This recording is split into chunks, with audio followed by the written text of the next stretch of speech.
চাঁদপুরবাসী কেমন আছেন আপনারা? আলহামদুলিল্লাহ, আলহামদুলিল্লাহ আলা কুল্লি হাল। আলোচনা শুরু করতে যাই পবিত্র কোরআনুল কারীমের সূরাতুল আলে ইমরান এর 19 নম্বর আয়াত থেকে। আল্লাহ রাব্বুল আলামিন অত্র আয়াতে বলেছেন, বিসমিল্লাহির রহমানির রহিম, আল্লাহ পাক বলছেন, ইন্না দীনা ইনদাল্লাহিল ইসলাম। আল্লাহ রাব্বুল আলামিন দ্ব্যর্থহীন ঘোষণা করছেন যে নিঃসন্দেহে নিশ্চয়ই আল্লাহর কাছে একমাত্র গ্রহণযোগ্য দিন হচ্ছে ইসলাম। একই সূরার 85 নম্বর আয়াতে আল্লাহ পাক বলছেন, ওয়া মান ইয়াবতাগি গায়রাল ইসলামি দীনান ফালা ইউকবালা মিন। কোনো ব্যক্তি যদি ইসলাম ছাড়া অন্য কোনো দিন তালাশ করে, তার কাছে কশ্চিনকালেও সেই আমল কবুল করা হবে না। আল্লাহ পাক একবার বলছেন 19 নম্বর আয়াতে আল্লাহর কাছে একমাত্র গ্রহণযোগ্য দিন হলো ইসলাম। আবার ঘোষণা করছেন, কেউ যদি ইসলাম ছাড়া অন্য কোনো দিন তালাশ করে তাহলে সেটা কশ্চিনকালেও কবুল করা হবে না। সমস্যাটা হচ্ছে এই দুইটা আয়াত মেনে চলতে আমাদের কোনো আপত্তি থাকে না। আপত্তি কোন জায়গায়? আপত্তি হচ্ছে দিন শব্দের ব্যাখ্যায়। কিছু মানুষ মনে করেন, এবং তাদের সংখ্যাও লক্ষ লক্ষ কোটি কোটি, তারা মনে করেন যে দিন মানে হচ্ছে কিছু কৃষ্টি কালচার, ইবাদত বন্দেগীর নাম। মানুষ এমনটা মনে করে। দিন মানে হচ্ছে নামাজ, রোজা, হজ, জাকাত, তাসবিহ, তাহলিল, জিকির, আজগার। মানুষ এমনটা ভাবে। অনেকে তো এমনও ভাবে দিন মানে হচ্ছে প্রত্যেক জুমায় জুমায় নামাজ পড়া, রমজান মাসে রোজা রাখা, ঈদ করা, ঈদের নামাজ পড়া, জুমার নামাজ পড়া, এটা হচ্ছে দিন। আবার কিছু মানুষ মনে করেন যে দিন মানে ইবাদত বন্দেগী করা, কিন্তু অর্থনীতি, রাজনীতি, সমাজনীতি এগুলোতে আমরা যা ইচ্ছা তাই করতে পারি। এ কারণে দেখা যায় একজন ব্যক্তি মসজিদে গিয়ে পাক্কা মুসল্লি হয়ে যান, কপালে সেজদার দাগ পড়ে যায়। আবার অর্থনৈতিক জীবনে গিয়ে সেই ব্যক্তি আবার সুদখোর হয়ে থাকেন। দেখা যায় একজন ব্যক্তি মাশাআল্লাহ বছর বছর হজমরা করি, নামাজ কালাম মাশাআল্লাহ সব ভালো, পলিটিক্সে গিয়ে আমি আল্লাহ রাব্বুল আলামিনের বিধানের পরোয়া করি না। তো দিন এর ব্যাখ্যাটাকে বুঝতে হবে খুব ভালো করে। আল্লাহ পাক যে বললেন একমাত্র গ্রহণযোগ্য দিন হচ্ছে ইসলাম, এই দিন মানে 24 ঘন্টা দিন রাত নয়, যে 12 ঘন্টা ঘুমালাম আর 12 ঘন্টা জেগে থাকলাম, এই দিন রাতকে দিন বলা হচ্ছে না। আল কোরআনে দিন শব্দের দুটো অর্থ আছে। একটা হচ্ছে ওয়া মা আদরাকা মা ইয়াউমুদ্দিন, তুমি কি জানো ইয়াউমুদ্দিন কি? সুম্মা মা আদরাকা ইয়াউমুদ্দিন ওয়া মা সুম্মা মা আদরাকা মা ইয়াউমুদ্দিন। হে নবী, আপনাকে আবারও বলছি, আপনি কি জানেন ইয়াউমুদ্দিন কি? দিনটা হচ্ছে ইয়াউমা লা তামলিকু নাফসুন লিনাফসিন শাইআ ওয়াল আমরু ইয়াউমাইযিন লিল্লাহ। কিয়ামতের দিন বোঝাচ্ছে এখানে দিন শব্দ দিয়ে। দিন হচ্ছে এমন একটা দিবস যেই দিবসে কোনো নফসের যাররা পরিমাণ উপকার করতে পারবে না। এটা একটা দিনের অর্থ কোরআনে আছে। আরেকটা শব্দ এই একই বানানে, এই দিন শব্দের আরেকটা অর্থ হচ্ছে জীবন ব্যবস্থা। কি অর্থ? জীবন ব্যবস্থা। যখনই বলা হয় যে ইসলাম একটা দিন, দিন ইসলাম, যেটা কবরে প্রশ্ন করা হবে যে তোমার দিন কি, এই দিন মানে হচ্ছে জীবন ব্যবস্থা। এই দিন মানে 24 ঘন্টা দিন রাত নয়, অথবা কিয়ামতের দিবসও নয়। যখন বলা হবে তোমার দিন কি, তারাই উত্তর দিতে পারবেন ইনশাআল্লাহ তাআলা যারা পৃথিবীতে দিন ইসলামকে পরিপূর্ণরূপে গ্রহণ করেছে। আংশিক গ্রহণ নয়। আংশিক গ্রহণ আর পরিপূর্ণ গ্রহণ কি, একটা এক্সাম্পল দিলাম একটু আগে। ইবাদত বন্দেগীতে আপনি পাক্কা মুসল্লি মাশাআল্লাহ, অর্থনৈতিক জীবনে গিয়ে সুদ খাচ্ছেন, ঘুষ খাচ্ছেন, দুর্নীতি করছেন, অন্যের সম্পদ আত্মসাৎ করছেন, মাপে কম দিচ্ছেন, মজুদদারিতা করছেন, বাজারে কৃত্রিম সংকট তৈরি করছেন, মানুষকে ঠকাচ্ছেন। এই যে ঘটনাগুলো কি ঘটছে না সমাজে? তো এক্ষেত্রে আপনি আংশিক দিন ফলো করছেন, আপনি পরিপূর্ণ দিন এখনো ফলো করতে পারছেন না। একইভাবে আপনি তাহাজ্জুদ গুজার মাশাআল্লাহ, কিন্তু পরিবারের সন্তানরা কেউ নামাজ পড়ে না, মা বোনরা কেউ পর্দা করছে না, পরিবারে হালাল রিজিক নাই, পরিবারে ইসলামিক সংস্কৃতি বা কালচার নাই, ইসলামের চর্চা নাই, যে যার মতো দুনিয়া পূজায় ব্যস্ত আছে। এটাও কিন্তু পারিবারিক জীবনে দিন পালন হয় নাই। পলিটিক্সে গিয়ে আপনি মাশাআল্লাহ, এতো এখন সিজন আসছে, এখন বহু মানুষ শহীদও হবে। আর কি শহীদ হবে না, তাই না? এক ব্যক্তি রাসূল সাল্লাল্লাহু আলাইহি ওয়াসাল্লামকে এসে জিজ্ঞাসা করেছিলেন যে, ইয়া রাসূলুল্লাহ, আইয়ু রাজুলিন শাহীদ, কোন ব্যক্তি শহীদ? নবী সাল্লাল্লাহু আলাইহি ওয়াসাল্লাম বলছেন,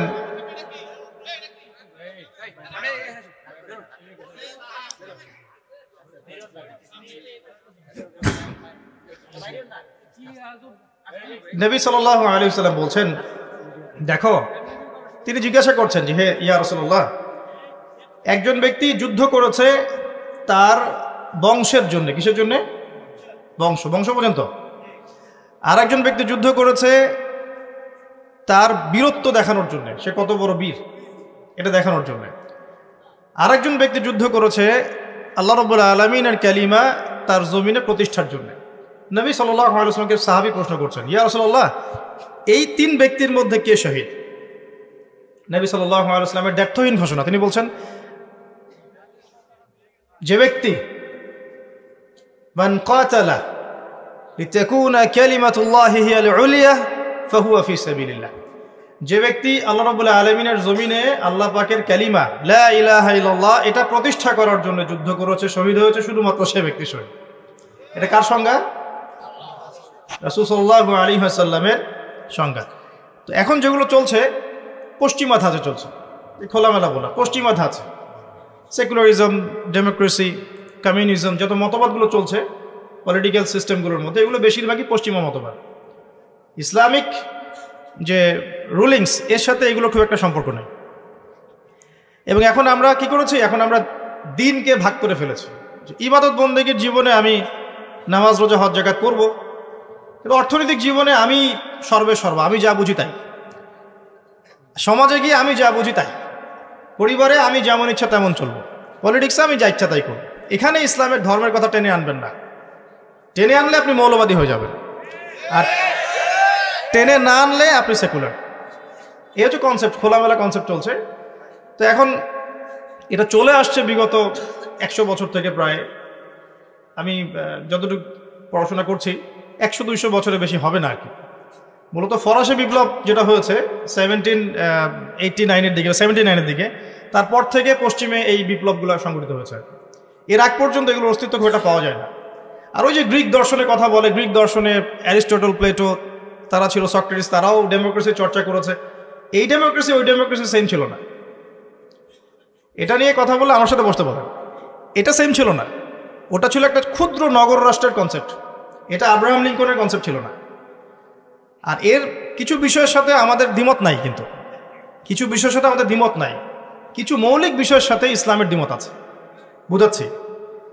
যেমন ধরেন, এখানে যতগুলো মানুষ বসে আছেন, আপনারা যদি একটা সিলেকশন বা ইলেকশন যেটাই বলেন করেন, যে এখানে আমরা 1000, 2000, 5000 মানুষ আছি, একটা রায় দেয়া হবে, মত নেওয়া হবে। কি মত? সুদ হালাল না হারাম, সুদ মানবতার কল্যাণের জন্য উপকারী না ক্ষতিকর, মদ হালাল না হারাম, পতিতাবৃত্তির লাইসেন্স দেওয়া যাবে কি যাবে না, এটা একটা ভোটাভুটি হচ্ছে মনে করেন, সেই ফর এক্সাম্পল। এখন এখানকার মধ্যে 4000 মানুষ বললেন যে হ্যাঁ এগুলো ভালো, এগুলো করা যাবে, আধুনিক রাষ্ট্রের কনসেপ্ট এগুলো থাকতে পারে, এই বিশ্বে চলতে হলে এগুলো লাগে। আর বেচারা এই 200-400 মানুষ বললো যে না এগুলো হারাম, আল্লাহ পাক হারাম করেছেন, হারাম। এখন প্রচলিত ওয়ার্ল্ডের যে সিস্টেমগুলো চলছে, এই কনসেপ্টগুলোতে গেলে এই 4000 মানুষের রায় গ্রহণযোগ্য হবে। কথা বুঝতে পারছেন না? এই 4000 মানুষের রায় গ্রহণযোগ্য হবে এবং এই মতটা প্রতিষ্ঠা লাভ করবে। আপনি চান বা না চান, যদি না চান বাই ফোর্স এটা প্রতিষ্ঠা করা হবে, যেহেতু এটা সংখ্যাগরিষ্ঠ মানুষ এখানে মত দিয়েছে। এটা প্রচলিত ডেমোক্রেসি।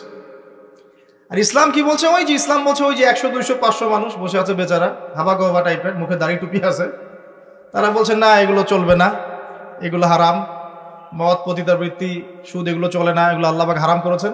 আল্লাহর বিধানে ওই 100, 200, 300 মানুষের রায় গ্রহণযোগ্য হবে। তো আপনি কি এখন পার্থক্য ধরতে পারছেন? এখন পুরো ওয়ার্ল্ডের সিস্টেমটা এভাবেই চলছে। আর এই সিস্টেমটাকে আপনি কি রাতারাতি পরিবর্তন করতে পারবেন? এমনভাবে এগুলো অক্টোপাসের মতো মুসলিম জাতিগুলোকে গ্রাস করে ফেলেছে, এমন কোনো মুসলিম কান্ট্রি নাই যেগুলো এগুলোর বাইরে চলে যেতে পারে। কারণ পুরো বিশ্বে মুসলিমরা এখন আগের মতো শক্তিশালী না, পুরো বিশ্বে মুসলিমরা আগের মতো শক্তিশালী নয়, এটাই বাস্তবতা। আমাদের সংখ্যা অনেক বেশি যদিও বা, কিন্তু বিশ্বের বড় বড় সেক্টর যেগুলো আমরা বলি, যেমন এই যে অস্ত্রশস্ত্র, মিলিটারি অ্যাফেয়ার্স, তারপরে আপনার ফাইন্যান্স, ব্যাংকিং সিস্টেম, হ্যাঁ, তারপরে এই যে জিও পলিটিক্যাল বিষয়গুলো, এগুলোতে পশ্চিমাদের দৌরত্ব বেশি, ওদের ডমিনেন্সটা বেশি। আমরা এই জায়গায় ছিলাম না এখন আছি? উত্তর হচ্ছে আমরা এই জায়গায় ছিলাম না, এখন আছি। আমরা এমন একটা জায়গায় ছিলাম যেখান থেকে আমরা পুরো বিশ্বটাকে শাসন করেছি। বিগত প্রায় রাসূল সাল্লাল্লাহু আলাইহি ওয়াসাল্লামের ইন্তেকালের পর থেকেও যদি ধরি, তাও প্রায় 1200 বছর। কত বছর? প্রায় 1200 বছর। শেষের এই 200-250-300 বছর আপনি দেখছেন পরিস্থিতি ভিন্ন। তো দিন বুঝাতে গিয়ে এই জায়গায় এসেছি যে প্রথমে একটা কনসেপ্ট ক্লিয়ার করতে হবে। এই কনসেপ্টটা ক্লিয়ার না করে কবরে গেলে সমস্যা আছে। আমি বলছি আপনাকে আমল করতে বলছি না এখন, মানে আপনি আমল করতে যে পারবেন না আমি খুব ভালো করে জানি। 100% যে কথাটার উপর আমল করতে পারবেন না এই পরিস্থিতিতে, এটা আমি খুব ভালো করেই জানি। কিন্তু আমি আপনাকে কনসেপ্টটা ক্লিয়ার করতে বলছি, যে বিশ্বাসটা ক্লিয়ার করেন। বিশ্বাসটা হচ্ছে দিন কি পরিপূর্ণ জীবন ব্যবস্থা। আল্লাহ পাক ইসলামের মধ্যে এমন কোনো বিষয় নাই যা নাজিল করেন নাই। হয়তোবা আমি দুনিয়ার চাপে পড়ে হোক, বৈশ্বিক চাপে পড়ে হোক, আমি 100% পালন করতে পারছি না, এটা ডিফারেন্ট ইস্যু, এটা আলাদা কথা। কিন্তু আগে বিশ্বাসটা ক্লিয়ার করতে হবে যে দিন মানে হচ্ছে পরিপূর্ণ জীবন ব্যবস্থা, এটাই ইসলাম। আল্লাহ পাক কি এখানে ইবাদত বন্দেগীর হেদায়েত দেননি? কিভাবে নামাজ পড়বেন, রোজা রাখবেন, হজ করবেন, যাকাত দিবেন, তাসবিহ তাহলিল করবেন, জিকির আজকার করবেন, এই হেদায়েতগুলো কি ইসলামে নাই? আছে কি না? দ্বিতীয় দিকে আসেন, পরিবার চালাবেন, ইয়া আইয়ুহাল্লাযীনা আমানু কু আনফুসাকুম ওয়া আহলিকুম নারা, পরিবারের হেদায়েত নাই? মুসলিম হয়ে আমাদেরকে মৃত্যুবরণ করতে হবে। ইত্তাকুল্লাহ হাক্কা তুকাতিহি ওয়া লা তামুতুন্না ইল্লা ওয়া আনতুম মুসলিমুন, ব্যক্তি জীবনের হেদায়েত নাই। অর্থনীতিতে যাবেন, আল্লাহ বলছেন ফাহাল্লাল্লাহুল বাই'a ওয়া হাররামা রিবা, ইকোনমিক হেদায়েত নাই। জিওপলিটিকে যাবেন, আল্লাহ পাক বলছেন যে লা তাত্তাখিযুল ইয়াহুদা ওয়ান নাসারা আউলিয়া, ইহুদ এবং নাসারাদেরকে বন্ধুরূপে গ্রহণ করো না। বা'দুহুম আউলিয়া বা'দ, ওরা একে অপরের বন্ধু। জিওপলিটিক্যাল হেদায়েত পেলেন? পান নাই। আল্লাহ পাক বলছেন ফাহকুম বাইনান নাসি বিল হক, মানুষের মধ্যে হকের মানদণ্ডে বিচার ফয়সালা করো। ফয়সালা নাই। তো সবকিছু আছে কি নাই এটা আগে কথা। আর আপনি পালন করতে পারবেন না সেটা পরের ইস্যু। বা আপনি নসিহত গ্রহণ করবেন কি করবেন না, এটা আপনার ইখতিয়ার। কেউ বাধ্য করবে না। বাধ্য করবে? কেউ কি ফোর্স করবে ইসলাম নিয়ে? চাপিয়ে দিবে আপনার উপরে, আপনাকে মানতেই হবে এমন কি কেউ বলবে? কেউ বলবে না। কিন্তু আগে তো কনসেপ্টটা ক্লিয়ার করতে হবে নাকি ভাই, যে ইসলামের মধ্যে পরিপূর্ণ জীবন ব্যবস্থা আছে নাকি নাই? যদি থাকে তাহলে আমাদেরকে জানতে হবে এখন যে একটা পরিপূর্ণ জীবন ব্যবস্থা থাকার পরেও কি অন্য জীবন ব্যবস্থা বা দর্শন বা ইজম এগুলো নেওয়া যাবে কিনা। উত্তরটা আল্লাহ পাক দিচ্ছেন সূরা আল ইমরানের 85 নম্বর আয়াত। কত নম্বর? 85। আল্লাহ পাক বলছেন ওয়া মান ইয়াবতাগি গায়রাল ইসলামি দীনান ফালান ইউকবালা, কেউ যদি ইসলাম ছাড়া, এই দিন ইসলাম ছাড়া, যেদিন ইসলাম পরিপূর্ণ, এটা ছাড়া যদি অন্য কোনো দর্শন, ইজম বা জীবন ব্যবস্থা, দিন কেউ তালাশ করে, ফালান ইউকবালা মানে কোশ্চিন কালেও সেটা কবুল করা হবে না। দুনিয়াতে পারবে, যেতে পারে, পরকালে গিয়ে দেখবে আমল নামা সব ডিলিট হয়ে গেছে। আমল নামা কি হয়ে গেছে? ডিলিট। হ্যাঁ, বিশ্বাস করছেন না? শোনেন, একটা সূরা আছে, সূরা হুজুরাত। কোন সূরা? এই হুজুরাত সূরার মধ্যে প্রথম দিকের আয়াতগুলোতে পড়ে দেখবেন, 1 থেকে 4 নম্বর আয়াতগুলো। সাহাবীদের মধ্যে দুজন সাহাবী পরস্পরের সাথে কথা বলছেন এবং কথা বলতে গিয়ে গলার ভয়েসটা উঁচু হয়ে গেছে। আমরা হয় না? নবী সাল্লাল্লাহু আলাইহি ওয়াসাল্লাম সেখানে বসেছিলেন। এই দৃশ্যটা আল্লাহ পাক দেখে আয়াত নাজিল করে দিলেন, তোমরা সাবধান হয়ে যাও, যদি তোমরা নবীর সামনে নিজেদের কণ্ঠস্বরকে উঁচু করো, তোমাদের আমল নামা সব ডিলেট হয়ে যাবে, তোমরা টেরই পাবে না। বুঝতে পারছেন? শুধু নবীর সামনে কণ্ঠস্বর উঁচু করার ফলাফল এটা। আর যদি নবী সাল্লাল্লাহু আলাইহি ওয়াসাল্লামের নাজিল করে যে শরীয়ত, এই দিন পালন না করে অন্য দিন পালন করে, তাহলে কি হবে? বুঝতে পারছেন না? একটা হাদিসে পাওয়া যাচ্ছে, তৃতীয় সিঁড়িতে নবী সাল্লাল্লাহু আলাইহি ওয়াসাল্লাম দাঁড়িয়ে বলছেন আমিন। সাহাবীরা বলছেন কেন আমিন বললেন ইয়া রাসূলুল্লাহ? নবীজি বলছেন আমি যখন তৃতীয় সিঁড়িতে ছিলাম, জিবরাইল আলাইহিস সালাম এসেছিলেন, এসে বলেছেন ধ্বংস হোক সেই ব্যক্তি যে ব্যক্তির সামনে নবীর নাম উচ্চারিত হয়েছে কিন্তু সে নবীর নাম শুনে দরুদ পড়ে নাই সাল্লাল্লাহু আলাইহি ওয়াসাল্লাম। নবীর নাম শুনে শুধু দরুদ পড়ে নাই, তাতেই তার ধ্বংসের অভিশাপ চলে আসতেছে। আর একটু চিন্তা করেন, যে নবীর উপরে কোরআন এবং সুন্নাহ নাজিল হয়েছে, যে কোরআন সুন্নাহ পরিপূর্ণ ইসলাম রিলিজন জীবন ব্যবস্থা, এটা বাদ দিয়ে কেউ যদি অন্য মতবাদ ইসলাম দর্শন তালাশ করে, তার আমল নামা টিকবে? কমন সেন্স কি বলে টিকবে? দেখেন কমন সেন্সের অভাব থাকলে মানুষ কি করে। আল্লাহ পাক বলছেন যে তোমরা আল্লাহকে ভয় করো, সূরা বাকারা পড়ে দেখেন 279 থেকে 83 পর্যন্ত 4টা আয়াত পড়ে দেখেন। আল্লাহ পাক বলছেন তোমরা আল্লাহকে ভয় করো এবং সুদ ছেড়ে দাও। কি ছেড়ে দাও? যদি না ছাড়ো তাহলে ফাযানু বিহারবিন মিনাল্লাহি ওয়া রাসূলিহি, তাহলে আল্লাহ এবং তার রাসূলের সাথে যুদ্ধের ঘোষণা শুনে না। একটু আগে শুনলেন নবীর নাম শুনে দরুদ না পড়লেই তার অভিশাপের ফয়সালা হয়ে গেছে। এখন যদি আপনি সুদ খাওয়ার মধ্য দিয়ে নবী এবং আল্লাহর সাথে যুদ্ধ করতে থাকেন, তাহলে কবরে নিশ্চয়ই ওই নবীকে উত্তর দিতে পারবেন, হাউজে কাউসারের পানি নিশ্চয়ই পাবেন, আর শাফাত তো অবশ্যই পাবেন, নাকি? এগুলো কমন সেন্সের বিষয় না? সাধারণ কমন সেন্স। যদি নবী সাল্লাল্লাহু আলাইহি সাল্লামের শানে জাস্ট দরুদ না পড়লেই এমন হয়, তার কথা সাল্লাল্লাহু আলাইহি সাল্লাম তার কণ্ঠস্বরের উপরে গলার ভয়েস উঁচু করলেই এমন ধমক চলে আসে, তাহলে সেই নবীর সুন্নত, সেই নবী রেখে যাওয়া দিন ইসলাম মানে কোরআন এবং সুন্নাহর বাইরে গিয়ে চললে পরকালে আমি পার পাবো, চিন্তা করাটা বোকামি না? এখন যখন আল্লাহ পাক বলছেন যে এখানে আমি সমস্ত বিষয় ব্যাখ্যা করেছি, কোরআন এবং হাদিসে আমি সমস্ত বিষয় ব্যাখ্যা করেছি, এটা দলিল কোরআনে আছে, এমনি এমনি বলছি না কোনো কথাই। সূরা কাহাফ খুলে দেখেন 54 নম্বর আয়াত। আল্লাহ পাক বলছেন যে ওয়ালাকাদ সাররাফনা ফি হাযাল কুরআনি লিন-নাস মিন কুল্লি মাসাল, আমি এই কোরআনের মধ্যে মানব জাতির জন্য, শুধু মুসলিমদের জন্য না, মানব জাতির জন্য সমস্ত বিষয় ব্যাখ্যা করেছি। আর কিছু লাগবে? দলিল দরকার আছে? এই একই আয়াত সূরা বনী ইসরাঈলের মধ্যেও আছে, একই আয়াত। তো আল্লাহ বলছেন একমাত্র গ্রহণযোগ্য দিন আল্লাহর কাছে কোনটা বলেন? ইসলাম। ইসলাম মানে কি? শান্তি, আত্মসমর্পণ। ইসলাম মানে কি? আল্লাহর সামনে আত্মসমর্পণের মাধ্যমে শান্তি অর্জন করা। কেমন করে? দলিল দিচ্ছে। ইব্রাহিম আলাইহিস সালাম ওই স্ত্রীকে রেখে আসছেন কোথায় বলেন? কাবা ঘরের পাশে, মনে আছে? খাবার নাই, পানিও নাই, আল্লাহ পাক বলছেন রেখে আসতে, রেখে আসলেন। ইব্রাহিম আলাইহিস সালাম কি প্রশ্ন করেছিলেন কেন করব আল্লাহ? এর পিছনে বিজ্ঞান কি?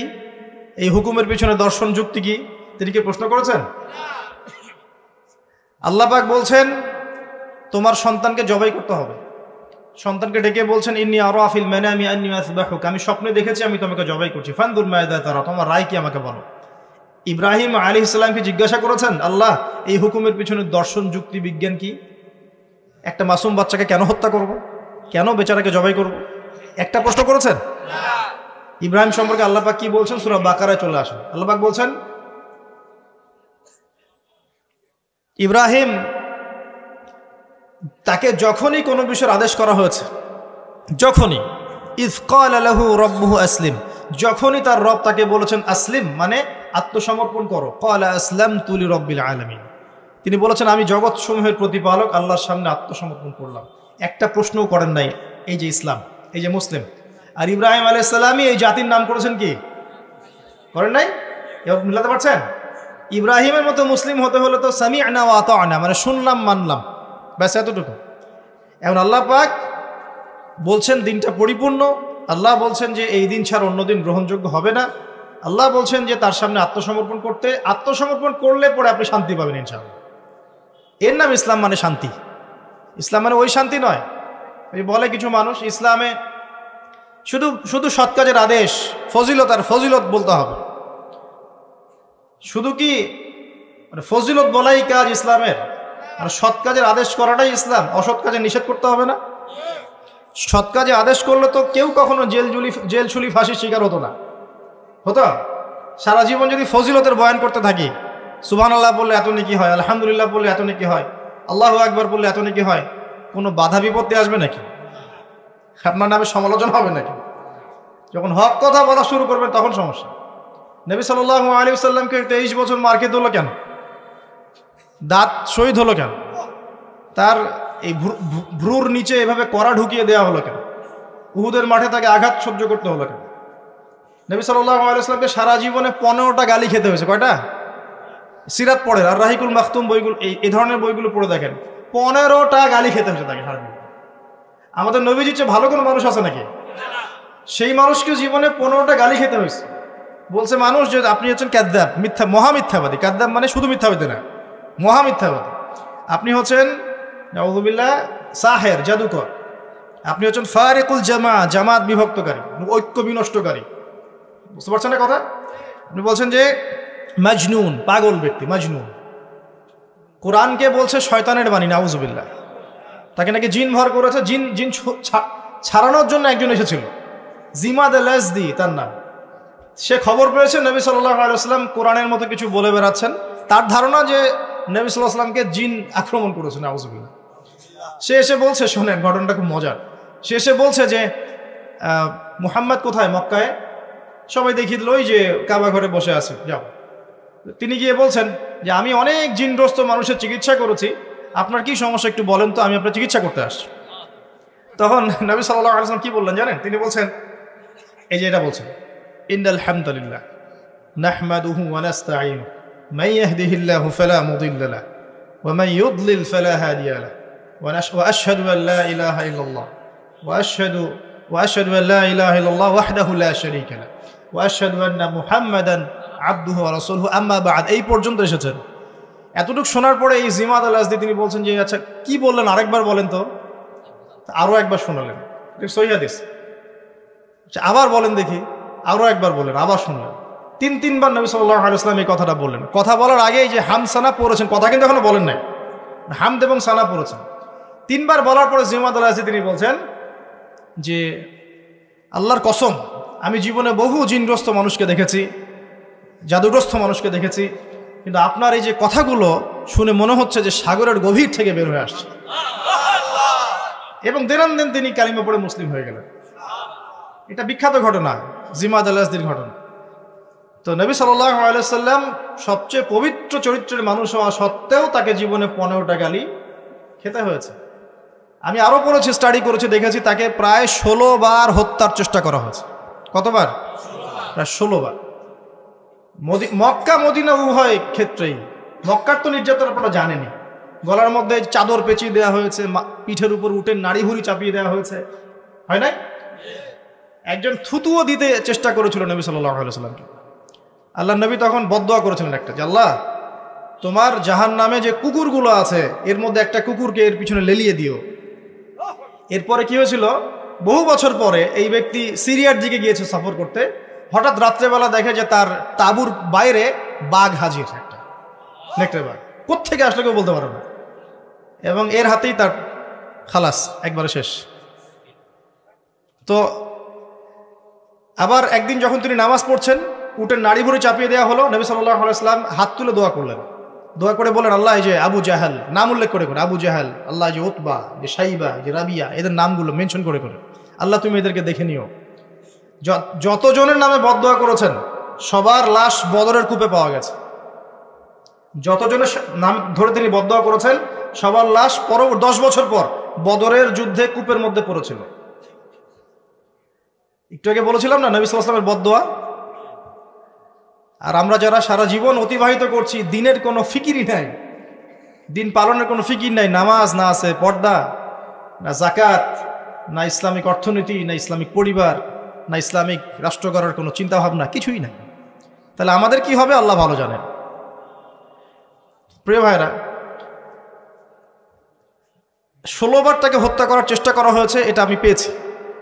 এমনকি মক্কা বিজয়ের পরে যখন তিনি তাওয়াফ করছেন ওই সময়ও একজন চোরাগুপ্ত হামলা চালানোর চেষ্টা করেছে। এখন আমাকে উত্তর দেন, নবী সাল্লাল্লাহু আলাইহি ওয়াসাল্লাম এত পুত পবিত্র চরিত্রের অধিকারী মানুষ হওয়া সত্ত্বেও মানুষ কেন তাকে গালি দেয়, কেন তাকে হত্যার চেষ্টা করে? কি কারণ? কারণ একটাই, লা ইলাহা ইল্লাল্লাহর দাওয়াত এমন দাওয়াত যেটা খালি মুখের জিকিরের দাওয়াত নয়। লা ইলাহা ইল্লাল্লাহর দাওয়াত মানে আল্লাহ পাকের জমিনে আল্লাহ পাকের পূর্ণ বিধান চলবে, অন্য কিছুই চলবে না। আর এই সৎ কাজের আদেশ, অসৎ কাজের নিষেধে যখন আপনি যাবেন তখন অবশ্যই এরকম বাধা বিপত্তি আসতেই হবে। যদি না আসে বুঝতে হবে এটা কোনো দাওয়াতই হচ্ছে না, এটা জাস্ট একটা গোলালু মার্কা দাওয়াত হচ্ছে। আমি নিজেও ফিল করি যে আমি আসলে কি করতেছি, এখন কি দাওয়াত দিচ্ছি মানুষকে। কি বলবো আর কি বলবো না, মানুষকে কি বোঝাচ্ছি, আর আমি বা কতটুকু যোগ্য, কে কান্ডারি হবে, কারা, কে নেতৃত্ব দিবে, কোথা থেকে আসবে এমন নেতা যারা সারা বিশ্বজুড়ে ইসলাম প্রতিষ্ঠা করবে? কি করছি আমরা আসলে, কতটুকু বলতে পারছি, কতটুকু বলতে পারছি না। ফজিলত তো বর্ণনা করলে রাত পার হয়ে যাবে সবকিছুর, কিন্তু আপনি যখনই সুদের, ঘুষের, জেনার, মদের এইসব বিরুদ্ধে কথা বলবেন তখন তো আপনি টিকতে পারবেন না। তাহলে দিন ইসলাম পরিপূর্ণরূপে পালন করতে হবে, এই দায়িত্ব সবাই নিজের কাঁধে নিয়ে নেন, অন্যের দায়িত্ব বাদ দেন, নিজের দায়িত্বটাকে নিয়ে নেন নিজের উপর, যে আমি আল্লাহর জমিনে আছি, 60-70 হয়তো 100 বছর বাঁচবো, আল্লাহু আলাম, ঠিক আছে? আর যে যুগ পড়েছে এত বছরও মানুষ বাঁচবে কিনা আল্লাহ ভালো জানে, তাই না ভাই? এই কিছুদিন আগে করোনা এসেছিল, এক ধোয়ায় কতগুলো মানুষকে ধুয়ে দিল না, ধুয়ে দেয় নাই? জি, আচ্ছা, আরো আসতেছে। আমি দেখলাম গত 3 দিন আগে একটা নিউজ দেখেছি, সাইবেরিয়া একটা অঞ্চল আছে না, সাইবেরিয়া, এর বরফে ঢাকা, এর নিচে কয়েকশো হাজার বছর আগের ভাইরাসগুলো এখন আস্তে আস্তে জীবিত হচ্ছে নাকি, নিউজ করেছে দেখবেন। কয়েকশো হাজার বছর আগের মাটির এই বরফের নিচে চাপা পড়া ভাইরাসগুলো আবার নাকি জীবিত হচ্ছে। এটা নিয়ে আবার বিজ্ঞানীরা শঙ্কা করছেন যে মহামারী আসতে পারে একটা। তো এই পৃথিবীতে 100 বছর বাঁচার মানে আসলে খায়েশ রাখাটা ঠিক হবে না, আসলে এত লম্বা হয়তো হায়াত আমাদের হবে না, আল্লাহ ভালো জানেন আমাদের কথা। তো এখন বিষয়টা হচ্ছে যে এই যে হায়াতটুকু আল্লাহ পাক দিয়েছেন, তার মধ্যে তো 30-40 বছর অলরেডি চলেই গেল আমাদের, হয়তো সামনে পড়ে আছে 10-20 বছর, আল্লাহু আলাম। এখন নিজের উপর যদি নিজের ফরজিয়াতটা না নিয়ে আসি যে আমার দায়িত্ব দিন ইসলাম পরিপূর্ণরূপে পালন করা, তাহলে সমস্যা না ভাই? মানুষের কথা বাদ দেন, কবরে তো একাই যাওয়া লাগবে নাকি? যার যার কবরে তো একাই যাওয়া লাগবে, স্ত্রী সন্তান, বাবা মা, আত্মীয় স্বজন, নেতা নেত্রী যাবে নাকি কবরে? যারা আজকে আমাদেরকে মোহগ্রস্ত করে রেখেছে, মোহগ্রস্ত বোঝেন, দুনিয়ার মায়া মোহর মধ্যে ব্যস্ত করে রেখেছে, কেউ কি যাবে? ওই একটা হাদিস পড়লেই চোখে পানি চলে আসে, মাইয়াতকে রাখা হয় কবরে, আর মাইয়াত পায়ের খসখস শব্দ শুনতে পারে, তাকে যারা দাফন করতে আসছে তার পায়ের খসখস শব্দ সে শুনতে পারে। আল্লাহ পাক শোনায়, আল্লাহ পাক শোনালে মানুষ শুনবে না? আল্লাহ পাক যদি দেখায় মানুষ দেখবে না? তো আল্লাহ যদি কাউকে কিছু শোনান তাহলে তো সে শুনবে, সে দেখবে, সে বুঝবে। এরপরে যখন তারা চলে যায় তখন সে একা নিথর পড়ে থাকে। যদি মুমিন ব্যক্তি হয় তাহলে মাথার দিক থেকে নামাজ আসবে, এই যে ডান দিক থেকে যাকাত, বাম দিক থেকে রোজা, পায়ের দিক থেকে অন্যান্য সৎ আমলগুলো এসে তাকে সঙ্গ দিবে। ফেরেশতারা প্রশ্নোত্তর পর্ব করবেন, সে ইনশাআল্লাহ তাআলা বুক ফুলি উত্তর দিয়ে দিবে ইনশাআল্লাহ। এখন দেখেন, এই যে প্রশ্ন করা হবে মান রব্বুক, কে তোমার রব, দুনিয়াতে যে আল্লাহর দ্বীনই পালন করছে না সে কি উত্তর দিতে পারবে নাকি? মান রব্বুক, কে তোমার রব, আল্লাহর সাথে দুনিয়াতে শিরিক করছে, তো শিরিকের পাপে থাকলে কি মান রব্বুক উত্তর দিতে পারবে? জিজ্ঞেস করা হবে মায়া দিন, তোমার দিন কি, যে দিন ইসলাম আংশিক মানে আংশিক মানে না, উত্তর দিতে পারবে? আল্লাহ পাক বলছেন উদখুলু ফিস সিলমি কাফা, তোমরা পরিপূর্ণ রূপে ইসলামে প্রবেশ করো। আল্লাহ কি বলছেন আংশিক রূপে প্রবেশ করো? বরং আংশিকতার শাস্তি আল্লাহ পাক বলছেন, সূরা বাকারা পড়ে দেখেন 85 নম্বর আয়াত, নাম্বার বলে দিলাম 84-85। আল্লাহ বলছেন আফাতুমিনুনা বিবাদিল কিতাবি ওয়া তাকফুরুনা বিবাদ, তোমরা কি আল্লাহর কিতাবের কিছু অংশ মেনে চলবে আর কিছু অংশকে ছেড়ে দিবে? ফামা জাযাউ মান ইয়াফআলু যালিক ইল্লা খিজয়ুন ফিল হায়াতিদ দুনিয়া, যারা এরকম আদর্শে চলবে, কিতাবের কিছু অংশ মানি কিছু অংশ মানি না, আল্লাহ বলছেন দুনিয়াতেই তাদেরকে লাঞ্ছিত করে দিব আমি। এই যে পুরো বিশ্ব জুড়ে মুসলিমদের উপর লাঞ্ছনা আসে নাই, এইটাই কারণে আসছে। আমরা কিতাবের কিছু অংশ মানি কিছু অংশ মানি না। কিতাবের কিছু অংশ আমরা মানি ঠিকই, কে বলছে নামাজ রোজা হজ যাকাত আমরা মানি না? আমরা মানি তো, কিন্তু সুদটা ছাড়তে যান, দেখেন মানে কিনা। এই সুদের করাল গ্রাসে এই পুরো বিশ্বের অর্থনৈতিক সিস্টেমটা এখন হুমকির মুখে পড়ে আছে। এই যে প্রবাসীরা আপনারা এখানে আছেন অনেকে, আপনাদের রেমিটেন্স থেকেই তো চলে রিজার্ভ, এটা একটা অন্যতম সোর্স। যারা ইকোনমিক সেকশনে পড়াশোনা করেন বা করেছেন তারা জানেন, বুঝবেন এগুলো। তো এই পরিশ্রমের ফসল, মাথার ঘাম পায়ে ফেলে কি অবর্ণনীয় কষ্ট সহ্য করে যে এই কাজগুলো করে মানুষ। আমরা যতবার অ্যাব্রোডে গিয়েছি, যাওয়ার সুযোগ হয়েছে, আমরা দেখেছি প্রবাসীদের যে কি কষ্ট, খাওয়ার কষ্ট, থাকার কষ্ট, ঘুমের কষ্ট। সুবহানাল্লাহ, কয়দিন আগে আমি সেন্ট মার্ট সরি কক্সবাজার একটা সফর ছিল। ওখানে যে একদম শেষ পয়েন্ট যেটা নাফ নদীর সামনে টেকনাফ, ওই পর্যন্ত আমরা একটু ঘুরতে গিয়েছিলাম ঘোরার জন্য। ওখানে বিজিবিদের ক্যাম্প, বিজিবি সদস্যদের ক্যাম্প আছে। কি যে অবর্ণনীয় কষ্ট স্বীকার করে তারা সীমান্ত পাহারা দেয়, কল্পনা করতে পারবো না। এত কষ্ট। 4 থেকে 5 ঘন্টা ঘুমানোর সময় পায় 24 ঘন্টা কি 30 ঘন্টার মধ্যে। তার মধ্যে 1 ঘন্টা সময় দেওয়া হয়, 1 ঘন্টার মধ্যে তার খাওয়া, গোসল, তার যে ইস্তেঞ্জা, তার বাসায় কথাবার্তা বলে 1 ঘন্টা। ওই যেখানে দাঁড়িয়ে আছে ওইখানেই দিন হচ্ছে রাত হচ্ছে।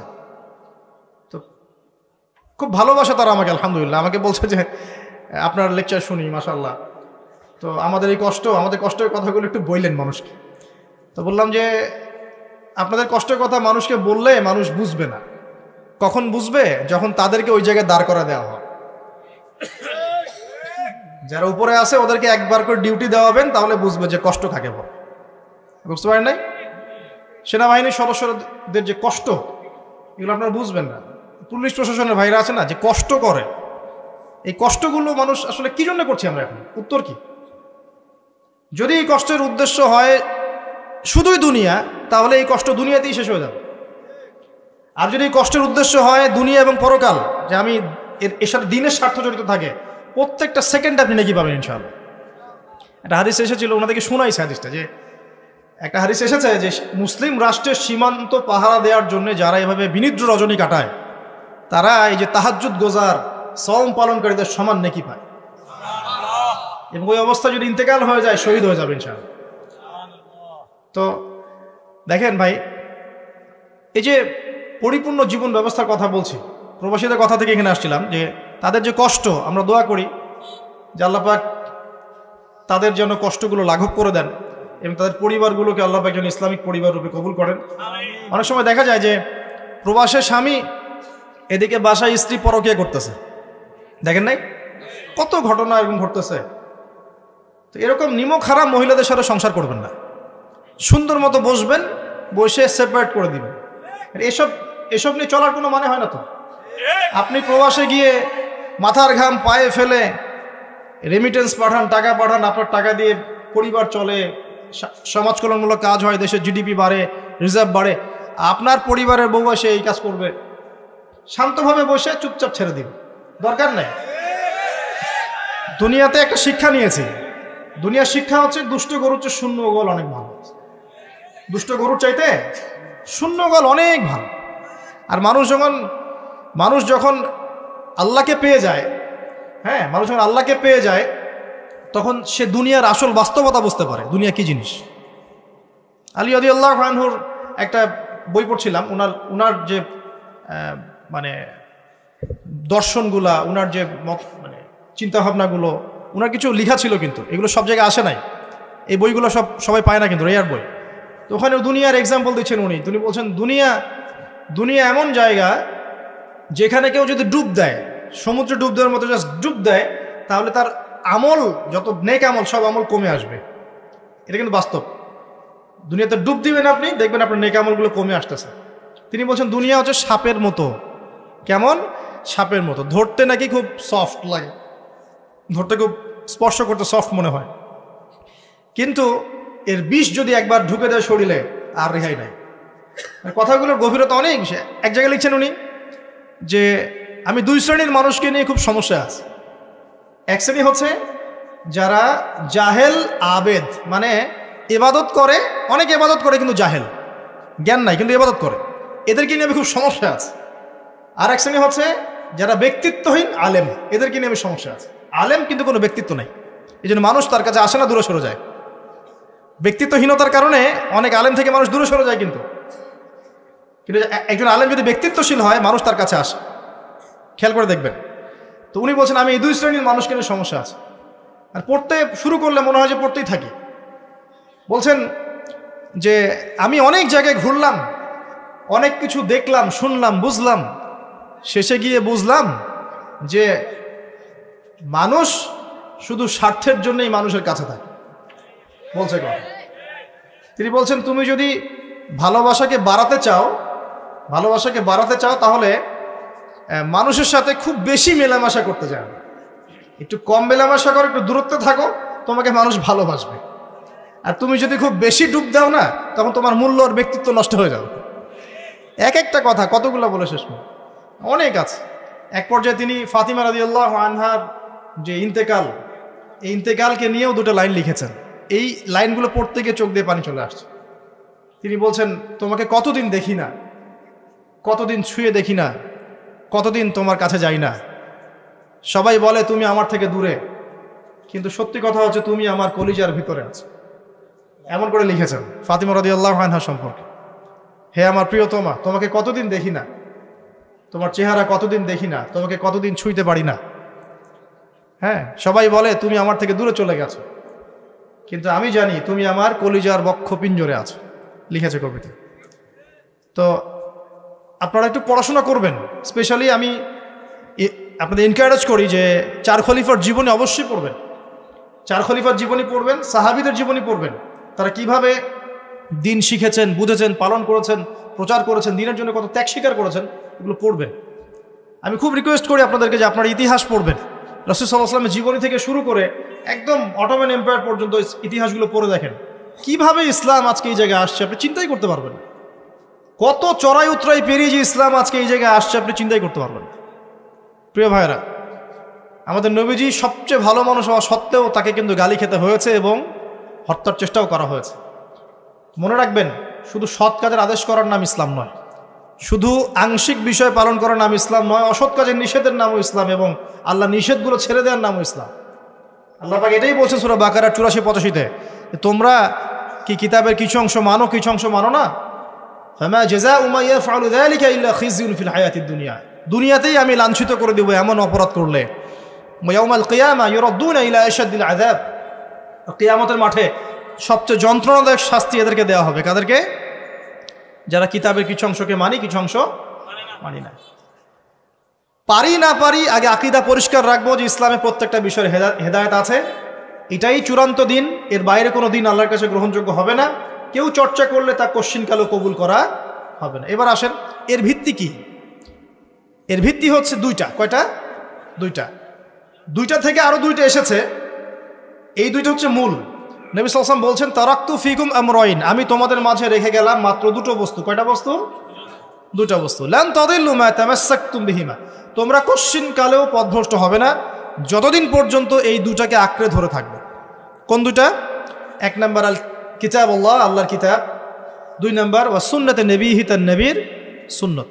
তো কোরআন এবং সুন্নত মিলেই কোরআন এবং হাদিস নয় কি?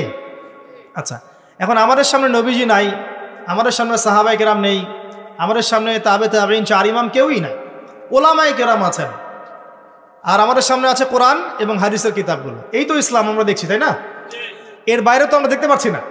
সাহাবীরা না হয় সরাসরি নবীকে দেখে দিন পালন করেছেন, তাই না? তারপরের জেনারেশন সাহাবীদেরকে দেখে করেছে, তারপরের জেনারেশন তাবেঈদের দেখে করেছে। আমরা তো কাউকেই দেখতে পাচ্ছি না। আমরা দেখছি কোরআন এবং হাদিসের কিছু কিতাব এবং ওলামায়ে কেরাম সামনে আছে। এই তো, এই দুইটা হচ্ছে ভিত্তি। এখন এখান থেকে আরো দুটো এসেছে, একটা হচ্ছে ইজমা, একটা হচ্ছে কিয়াস। এই দুটোও ইসলামের। অনেকে বলে ইজমা কিয়াস ইসলামে নাই, কোরআন সুন্নাহ এই দুটাই। ইজমা এবং কিয়াস গুরুত্বপূর্ণ, কারণ ইজমা, সাহাবীদের ইজমা, এটা একটা খুব গুরুত্বপূর্ণ জিনিস, এবং কিয়াস ছাড়া আপনি অনেক মাসআলা বের করতে পারবেন না। ইয়াবা শব্দ কোরআনে আছে না নাই? ইয়াবা নাম শুনেছেন? শুনেন নাই? না শুনলেই ভালো। তো এই শব্দটা কি কোরআনে আছে নাকি? নাই। কোরআনে মাদকের কথা আছে। কিসের কথা? মাদক। এখন কিয়াস দরকার নাই। এই যে একটা মাসআলা, একটা মূলনীতিকে কেন্দ্র করে আরেকটা মাসআলাকে বের করা, ইস্তেহাদ করার যে মূলনীতিগুলো, এগুলো কিয়াস থেকে আসে। এটা কিয়াস। এটা ছাড়া আপনি অনেক মাসআলাই বের করতে পারবেন না সমসাময়িক। তো অবশ্যই কোরআন, সুন্নাহ, ইজমা, কিয়াস চারটাই লাগবে। এখন কথা হচ্ছে, এগুলো তো আর আমরা সরাসরি পালন করতে পারবো না। পারবো? বুঝাচ্ছি, একটু বোঝেন। মনে করেন সামনের দিনগুলোতে দেখবেন বিট কয়েন আসবে। কি কয়েন? হয়তো অলরেডি অনেক কান্ট্রিতে চলেও আসছে। এখানে কতদিন এটা লঞ্চ হবে আল্লাহ ভালো জানেন, কিন্তু বিট কয়েন মার্কেটে আসছে। এটাকে ক্রিপ্টোকারেন্সি বলে। কি বলে? পেপার মানি নিয়ে যে কথাগুলো বলেছিলাম, কিছু তো ফলেছে নাকি ভাই? কিছু তো ফলেছে। আচ্ছা, সামনে আরো ফলবে ইনশাআল্লাহ। সাস্টেইনেবল অ্যাসেট যেগুলো আছে, সেখানে সম্পদ ইনভেস্ট করেন। আপনার জমি জমা থাকলে চাষবাস করা শুরু করেন। সাস্টেইনেবল অ্যাসেট যেগুলো, সেগুলোতে ফোকাস করেন।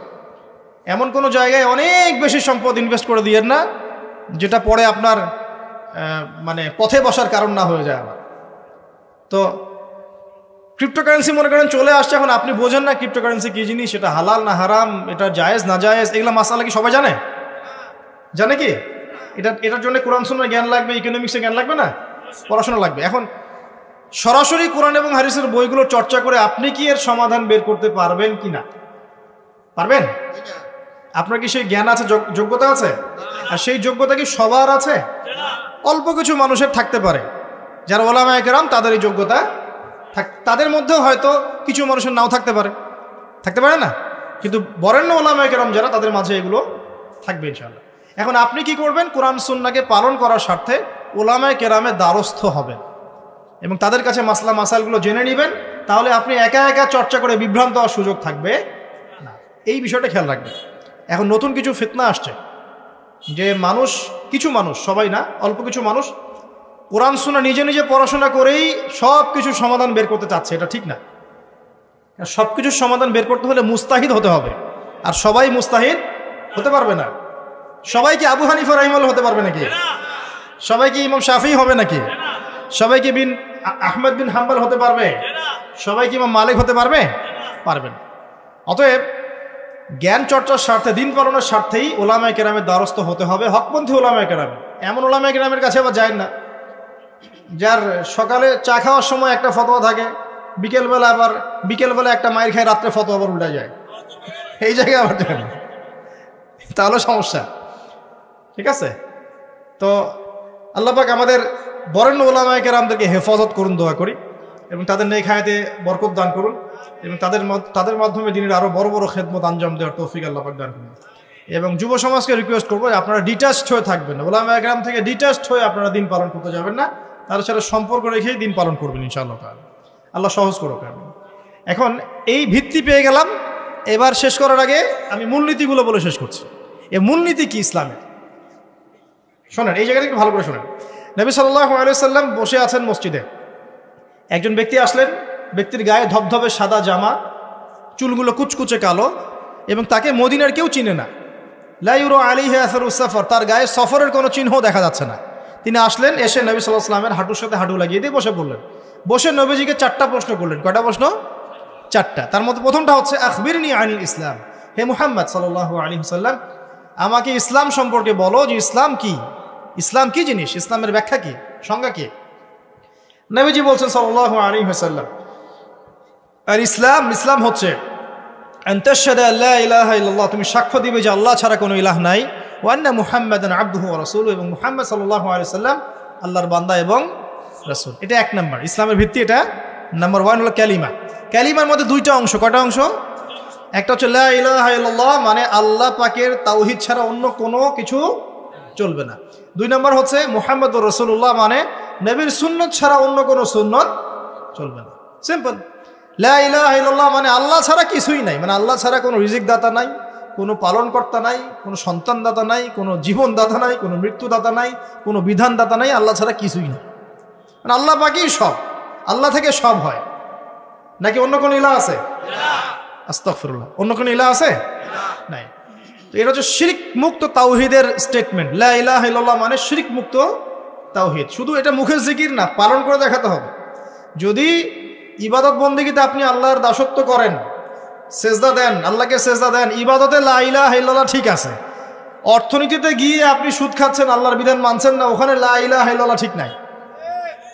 বুঝতে পারছি না?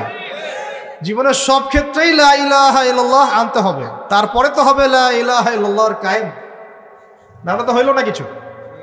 2 নাম্বার মুহাম্মদ রাসূলুল্লাহ মানে আপনি অন্যের মন করা কোনো আদর্শ, দর্শন, সুন্নত ফলো করতে পারবেন না। আপনাকে মুহাম্মদ সাল্লাল্লাহু আলাইহি ওয়াসাল্লামকেই রোল মডেল মানতে হবে। এর নাম মুহাম্মদ রাসূলুল্লাহ। যদি কেউ মুহাম্মদ রাসূলুল্লাহ বলে অন্য কাউকে তার আদর্শ মেনে চলে, তাহলে মুহাম্মদ রাসূলুল্লাহ কেটে গেছে। এখানেও একই কথা, নামাজে দাঁড়িয়েছেন, রাসূলের মতো নামাজ পড়ছেন, মাশাআল্লাহ, রোজা করছেন রাসূলের মতো, হজ উমরা সব রাসূলের তরিকায় হচ্ছে, তাসবিহ তাহলিল সব রাসূলের তরিকা হচ্ছে, অর্থনীতিতে গিয়ে রাসূলের তরিকা চলে না, তাহলে এখানে আর মুহাম্মদ রাসূলুল্লাহ থাকলো না। আমি মনে হয় বুঝাতে পারছি না। মানে জীবনের সব ক্ষেত্রেই লা ইলাহা ইল্লাল্লাহ মুহাম্মাদুর রাসূলুল্লাহ থাকতে হবে, শুধু একটা অংশে নয়। এটা 1 নাম্বার। 2 ওয়ান তুকিমাস সালাহ, এবং যখন তুমি সালাত কায়েম করবে, ইসলামের 2 নম্বর পিলার কি? সালাত কায়েম করা। সালাতের বিষয়ে জাস্ট 2টো হাদিস বলে দিই আমি, তাহলে আপনার যথেষ্ট হবে ইনশাআল্লাহ। একটা হাদিসে নবীজি বলছেন, মান তারাকা সালাতান মুতাআম্মিদান ফাকাদ কাফার, কেউ যদি ইচ্ছাকৃতভাবে নামাজকে ছেড়ে দেয় সে ব্যক্তি কিন্তু কুফরি করলো। কি করলো? আমরা যারা নামাজ পড়ছি না আমরা কিন্তু কুফরির মধ্যে আছি।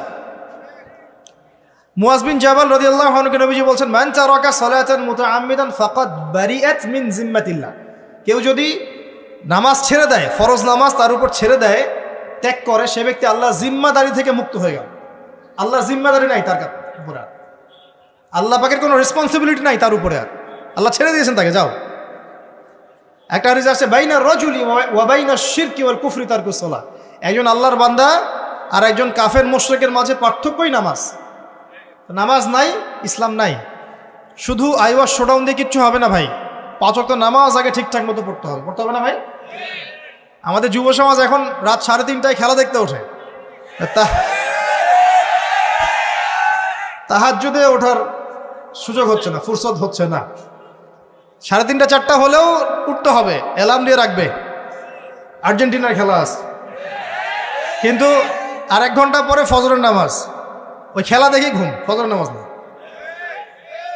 এই যে ঢাকায় দেখলেন না, ছবি দেখলে মনে হয় একটা তিল পরিমাণ জায়গা নেই মানুষের দাঁড়ানোর, পর্দার সামনে একটা তিল পরিমাণ জায়গা নেই মানুষের দাঁড়ানোর। হই হুল্লা করতেছে, নাচছে, গাচ্ছে, স্মোক করতেছে, ড্রিঙ্কস করতেছে। মিডিয়া এগুলোকে প্রমোটও করতেছে। মিডিয়া প্রমোট করতেছে মানে কি? মিডিয়া দেখাচ্ছে মানে বিশ্ব কত ভালো আছে এখন, কত সুখ আমাদের, হ্যাঁ আমাদের সুখী সুখ, খালি সুখে সমৃদ্ধ জীবনযাপন করতেছে, খেলা দেখতেছে, নাচতেছে নাকি। অথচ দেখেন ইকোনমিক সেকশনের কি অবস্থা, দেখেন কি অবস্থা দেশ। এই যে আমাদের সমাজের, যুব সমাজের নৈতিকতার অবস্থাগুলো দেখেন, ধর্ষণের হার দেখেন, জেনার হার দেখেন, মাদকাসক্ত মানুষদের হার দেখেন, কত হারে মানুষ মাদক খাচ্ছে, পরকীয়ার হার দেখেন, ব্লু ফিল্মসের হার দেখেন। ওদের ভাবখানে এমন যে খুব সুখ আমার জীবনে, খেলো আর খেলো। খেলার দলিল তো কোরআনে আছে তো, হ্যাঁ। আল্লাহ পাক বলছেন এই দুনিয়ার জীবনটা হচ্ছে খেল তামাশার ধোঁকা। খেলার দলিলও কোরআনে তো আছে, ওমা হাযিহিল হায়াতুদ দুনিয়া ইল্লা মাতাউল গুরুর, এরকম একটা আয়াত আছে সূরা হাদীদের মধ্যে। আল্লাহ পাক আছে, আল্লাহ পাক বলেছেন যে ইলামু, তোমরা জেনে রাখো, আন্নামাল হায়াতুদ দুনিয়া লাইবু ওয়া লাহু, তোমরা জেনে রাখো যে এই দুনিয়ার, পুরো দুনিয়ার জীবনটাই খেলা, খেল তামাশা।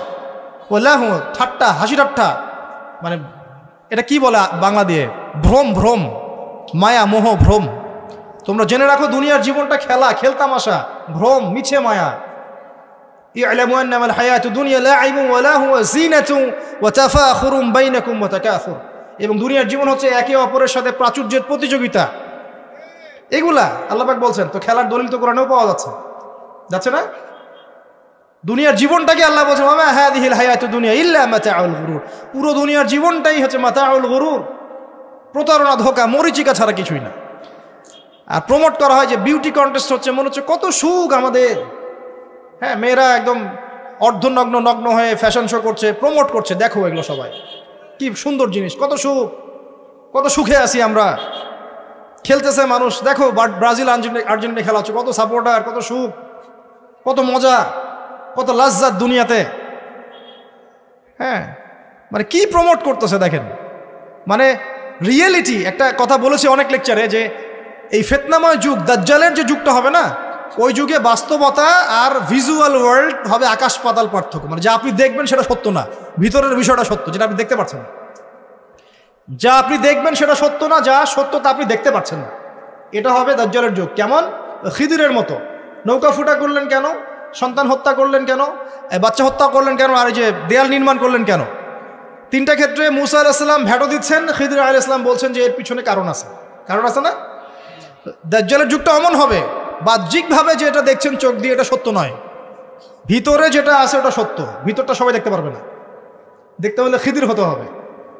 ভিতরটা হচ্ছে যে সমাজ তো ডিস্ট্রয়েড, ম্যাসাকার হয়ে গেছে, সমাজের কাঠামোই ভেঙে গেছে আমাদের। এখন নারী পুরুষের যে ফাংশন চেঞ্জ হয়ে গেছে, ধর্ষণের হার দিন দিন বেড়ে গেছে, ইফটিজিং বেড়েছে, বেপরদামি বেড়েছে, নগ্নতা বেড়েছে, মাদক বেড়েছে, পরকীয়া বেড়েছে, কচি কচি বাচ্চা কাচ্চা মেয়েগুলোকে ধরে ধরে ধর্ষণ করা হচ্ছে।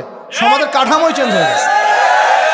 সমাজের সমকামিতা বেড়েছে, প্রচুর সমকামী, খেলতামাশা, দুনিয়ার জীবনটা খালি খেলতামাশা। আর আমাদের এই যুব সমাজ যাদের হাতে ইসলামের ভবিষ্যৎ আছে, ওদেরকে এই দিকে মোহাগ্রস্ত করে রেখে দেওয়া হয়েছে। এরা নামাজ পড়ে না, কোরআন তেলাওয়াত করে না, আলেম ওলামার সাথে কোনো সোহবত নাই, কোনো সম্পর্ক নাই, হাদিসের কিতাব নাই বাসায়, দাড়ি নাই, ইসলামিক লেবাস পোশাক নাই, ইসলামিক মূল্যবোধ নৈতিকতা নাই, আল্লাহ রাস্তায় সময় দেওয়ার কোনো মানসিকতা নাই। এই যুবক ছেলেপেলেগুলো কিনে নাচতেছে মিডিয়া। কি করবে এরা দেশের জন্য? যারা এরকম অন্য একটা রাষ্ট্র, যে রাষ্ট্র আমাকে চিনেই না, ওর খেলায় সে হুজুকে লাফায়, এ দ্বারা রাষ্ট্রের উন্নয়ন হবে নাকি? আজীব কথা বলেন। এইসব লোকজন দ্বারা রাষ্ট্রের উন্নয়ন হবে নাকি? যখন আমরা এই খেলতামাশায় ব্যস্ত আছি, দেখবেন পশ্চিমারা ঠিকই ওদের উদ্দেশ্য বাস্তবায়ন করছে। কি ঝোঁকে ঝোঁকে একটা কথা আছে না, হিন্দুদের সাথে আমরা মিশতাম ছোটবেলায়, আমাদের বন্ধু ছিল অনেকে, বলতো ঝোঁকে হরি বল, একটা কথা বলতো।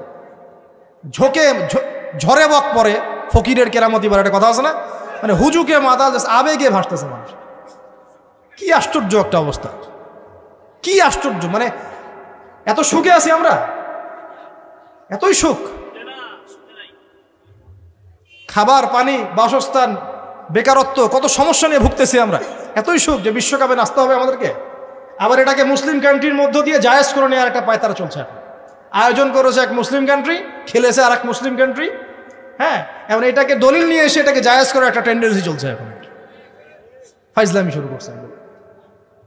অথচ যেখানে যেখানে এগুলো হচ্ছে তার পাশে ইয়েমেন পড়ে আছে, তার পাশে সিরিয়া পড়ে আছে, যেখানে লক্ষ লক্ষ মানুষ না খেয়ে পড়ে আছে। ইয়েমেনে লক্ষ লক্ষ শিশু না খেয়ে মরতেছে এখনো। দেখেন, এই 2013-14 সাল থেকে নিয়ে 2022 পর্যন্ত প্রায় 3.5 লক্ষ মানুষ মারা গেছে ইয়েমেনের এই ঘটনাগুলোতে, গৃহযুদ্ধ এবং এই যে আরব কান্ট্রিগুলোর মধ্যে কনফ্লিক্টের মধ্যে, এবং প্রায় 60% সেখানে বাচ্চা কাচ্চা। আপনি এত টাকা পয়সা খরচ করে এগুলো আয়োজন করতে, আমরা প্রমোট করতেছি, এর 5% টাকা ওদেরকে দিলেই তো ওদের 3 বেলার খাবার হতো। সিরিয়ার মানুষগুলোকে দেখেন গিয়ে, ওখানে তো ওটা রঙ্গমঞ্চ হয়ে গেছে, মানে যে যার স্বার্থ এখানে ঢুকে। ওখানে ইসরায়েলও ঢুকছে, আমেরিকাও ঢুকছে, তুরস্কও ঢুকতেছে, ওখানে আগে রাশিয়া ছিল, ওখানে বাশার আল আসাদ সরকার, সব মিলে জগা খিচুড়ি অবস্থা একটা। মানুষের মানবতা, জীবনযাত্রা নাই, জীবনের কোনো মূল্য সেখানে নাই। প্রচুর মানুষ, ছোট ছোট ছেলেপেলে দেখবেন না খেয়ে ওখানে মারা, উদ্বাস্তুর মতো তাঁবুর নিচে জীবনযাপন করে। এটা দেখেন না চোখ দিয়ে? ওখানে একটা খেলা, হুদাই একটা খেলা নিয়ে এত লাফালাফি করতেছে, পাশে এতগুলো মানুষ না খেয়ে মারা যায়, কোনো খবর নাই। নিজে ভরপেট খাই, প্রতিবেশী অনাহারে থাকে, মুমিন হবে? কিসের ইসলাম ফলো করতেছি আমরা? আসলে আমরা যে ইসলামটা ফলো করতেছি এটা পশ্চিমাদের শেখানো ইসলাম। আমরা রাসূলুল্লাহ সাল্লাল্লাহু আলাইহি ওয়াসাল্লামের শেখানো ইসলাম ফলো করতেছি না। আমার স্ট্রেট কাট কথা একদম। আমরা যে ইসলামটা ফলো করতেছি এটা হচ্ছে পশ্চিমাদের শেখানো ইসলাম। রাসূলুল্লাহ সাল্লাল্লাহু আলাইহি ওয়াসাল্লাম ইসলাম ফলো করলে আজকে আমাদের অবস্থাগুলো হতো না। আল্লাহ পাক আমাদেরকে বোঝার তৌফিক দান করুন। আমি শুধু ফাযাক্কির ইন্নামা আনতা মুযাক্কির, আল্লাহ পাক যে বলেছেন তুমি উপদেশ দাও, তুমি শুধু উপদেশ দাতা, লাস্তা আলাইহিম বিমুসাইতির, কারো প্রতি তুমি দারোগা নাও, আমরাও কারো প্রতি দারোগা নই।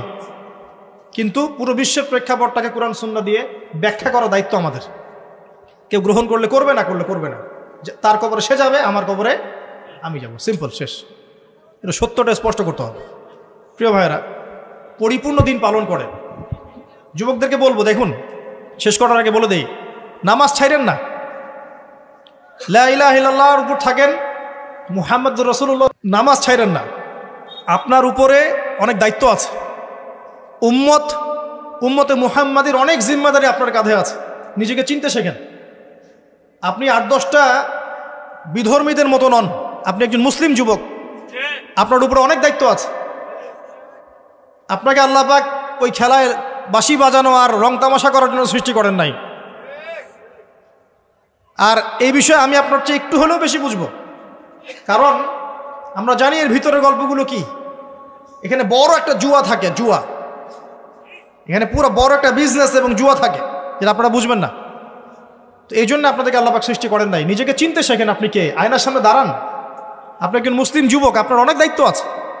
আল্লাহ পাক আপনাকে অনেক দায়িত্ব দিয়ে পৃথিবীতে পাঠিয়েছেন। জ্ঞান অর্জন করেন, আলেম ওলামার কাছে সোহবতে থাকেন, কানেকশনে থাকেন, বইপত্র পড়াশোনা করেন, আমল বাড়িয়ে দেন, হালাল রিজিক খান, পরিবারের আদর্শ ঠিক করার চেষ্টা করেন, সমাজের কল্যাণে কিছু করার চেষ্টা করেন, সমাজ কল্যাণমূলক কিছু কাজ করার চেষ্টা করেন। আল্লাহ পাক তৌফিক এনায়েত করুন। উম্মতের জন্য কিছু করেন।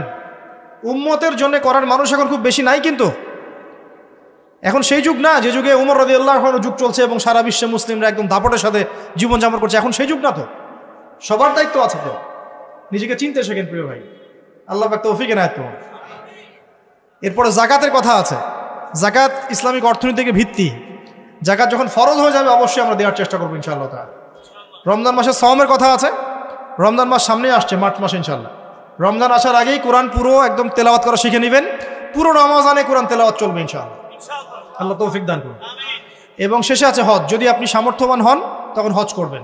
আর হজের মূল চেতনাই হচ্ছে কিন্তু ইব্রাহিমী চেতনা। এই যে আপনি কাবা ঘর দেখছেন, সাই করছেন, হ্যাঁ, আরাফার মাঠ, এই জামজাম কূপ, এই যে মাকাম ইব্রাহিম, সবগুলো কোন পরিবারের সাথে সম্পৃক্ত? ইব্রাহিম আলাইহিস সালামের সাথে। এই যে তাওহীদপন্থী মানুষ, যিনি ছিলেন মুসলিম, যাকে আল্লাহ পাক বলছেন ইয ক্বালা লাহু রাব্বুহু আসলিম, যখনই আল্লাহ পাক বলছেন আত্মসমর্পণ করো, ক্বালা আসলামতু লিরাব্বিল আলামিন, তিনি বলেছেন আমি জগৎ সমূহের প্রতিপালকের কাছে আত্মসমর্পণ করলাম। ইব্রাহিম আলাইহিস সালামের একটা স্টেটমেন্ট দিয়ে আমরা আজকের লেকচার শেষ করি। আমরা এই পৃথিবীতে থাকবো অল্প কয়েকদিন, আমাদের এখানে উদ্দেশ্য আছে থাকার, আমাদের উপর দায়িত্ব আছে, আমাদের হাতে কোরআন সুন্নাহ আছে, ওলামায়ে কেরাম আছেন, ইসলাম পালন করব, বুঝবো, ছড়াবো, প্রচার করব এবং প্রতিষ্ঠার চেষ্টা করব। এবং প্রত্যেকটা কাজের মূল পিছনের গল্পটা থাকবে এই একটা, সবসময় মাথা রাখবেন, ইন্না সলাতি ওয়া নুসুকি ওয়া মাহইয়ায়া ওয়া মামাতি লিল্লাহি রাব্বিল আলামিন, নিশ্চয়ই আমার সালাত, আমার স্যাক্রিফাইস, আমার যত কুরবানি, আমার জীবন, আমার মরণ, সবকিছু কার জন্যে? আল্লাহ পাক আমাদের সবার সালাত, স্যাক্রিফাইস, জীবন, মরণকে আল্লাহর পথে কবুল করুন, আমিন। আজকের মতো এখানে শেষ করছি। সুবহানাকাল্লাহুম্মা ওয়া বিহামদিকা আশহাদু আল্লা ইলাহা ইল্লা আনতা আস্তাগফিরুকা ওয়া আতুবু ইলাইক। আসসালামু আলাইকুম।